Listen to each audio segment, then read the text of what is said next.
का बनते जा रहे हैं। क्या भारत में अब इतने बांग्लादेशी हो चुके हैं कि हमारे देश का सामाजिक ताना बाना बिगड़ना शुरू हो चुका है? क्या बांग्लादेशियों की वजह से देश के कई राज्यों में जनसंख्या असंतुलन हो रहा है? क्या अवैध घुसपैठ की वजह से हमारे देश में मुसलमानों की आबादी बहुत तेजी से बढ़ सकती है? और क्या अगले कुछ सालों में हिंदुओं की संख्या और भी ज्यादा कम हो जाएगी? ये वो सारे सवाल हैं जिनका जवाब आज हम आपको आंकड़ों और रिसर्च के साथ पूरा सच में देंगे, और साथ ही आपको बताएंगे कि कैसे गृह मंत्री अमित शाह के आदेश के बाद गुजरात से लेकर उड़ीसा और राजस्थान से लेकर हरियाणा तक अवैध बांग्लादेशी घुसपैठियों पर कसा जा रहा है शिकंजा। तो देखते हैं पूरा सच पूरे विस्तार के साथ। तो केंद्रीय गृह मंत्रालय ने देश के सभी राज्यों को कह दिया है कि वो अपने अपने राज्यों से अवैध बांग्लादेशी और रोहिंग्याओं का वेरिफिकेशन करें और उन्हें बाहर निकाल दें। गृह मंत्रालय ने कागजों को चेक करने के लिए, उनकी पड़ताल के लिए 1 महीने की डेडलाइन दी है। गृह मंत्रालय के इस आदेश का असर अब देश के कई शहरों में दिखने लगा है। देश के कई इलाकों और शहरों में बांग्लादेशी और रोहिंग्या घुसपैठियों के खिलाफ एक्शन तेज हो गया है।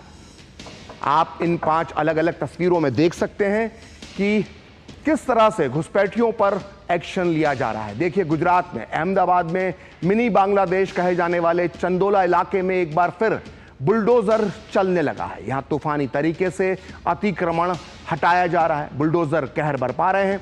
पुलिस के सूत्र बताते हैं कि इस इलाके में बड़ी तादाद में बांग्लादेशी रहते हैं जिनकी पहचान लगातार की जा रही है, और अब यहां इनके अवैध घर भी तबाह कर दिए गए हैं। वहीं राजस्थान में भी अब तक 17 जिलों में 1000 अवैध बांग्लादेशी नागरिकों की पहचान हो चुकी है, और इनमें से 148 को डिपोर्ट भी किया जा चुका है। वहीं हरियाणा के झज्जर, नूहू, भिवानी, रोहतक, रेवाड़ी और हांसी में अवैध रूप से रहने वाले बांग्लादेशी नागरिकों के खिलाफ पुलिस ने बड़े पैमाने पर कार्रवाई की। नूह में पुलिस ने छापे मारकर 125 बांग्लादेशियों को पकड़ा था, और भिवानी में 9 रोहिंग्या प्रवासी पकड़े गए हैं, जबकि रोहतक में 29 और झज्जर में 174 अवैध बांग्लादेशी पकड़े गए हैं।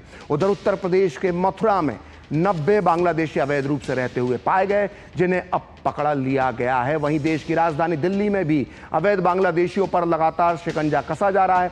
दिल्ली में 16 मई तक पुलिस 138 अवैध बांग्लादेशियों को हिरासत में ले चुकी है। वहीं मुंबई में इस साल अब तक 650 से ज्यादा बांग्लादेशी घुसपैठिए गिरफ्तार किए जा चुके हैं, जिनमें से 180 को बांग्लादेश वापस भी भेजा जा चुका है। वहीं उड़ीसा में करीब 3740 बांग्लादेशी नागरिकों की पहचान की गई है और उनके निर्वासन पर विचार किया जा रहा है। तो अब आप समझ सकते हैं कि यह समस्या कितनी गंभीर है और विकराल है, और इससे निपटने के लिए हर तरह के कदम उठाए जाने की जरूरत है, और ये कदम अब उठाए भी जा रहे हैं।